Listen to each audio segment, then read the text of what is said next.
In today's video, I'm going to teach you how to use the SUMIF function in Google Sheets. If you've ever looked at a long list of transactions and thought, I only want to total one category, not everything, this is exactly what you need.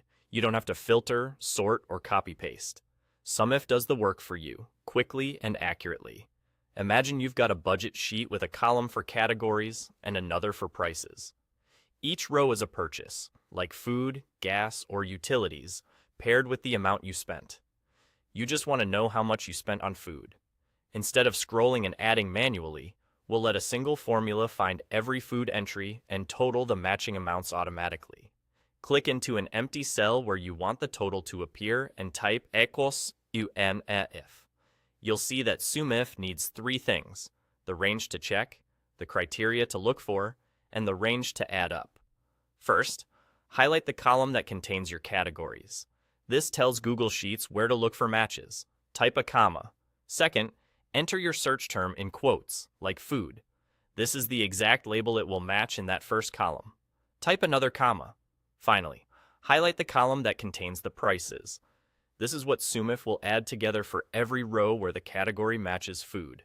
Close the parenthesis and press enter. Instantly, you'll see the total spent on food, no hunting required. Here's a pro tip to make this dynamic.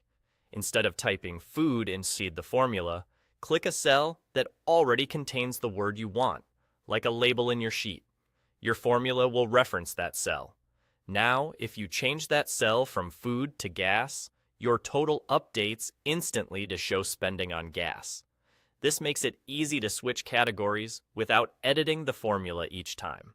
A few quick tips to keep things clean. Make sure your categories are consistent. Spelling and extra spaces matter. SUMIF isn't case sensitive, but food and food with a leading space are different. Keep the category range and the price range the same height, so every row lines up. If you get an unexpected zero, check for mismatched ranges or typos. And if you want the result to look like money, apply a currency format to that total cell. That's it. Organized budgeting in seconds, powered by SUMIF.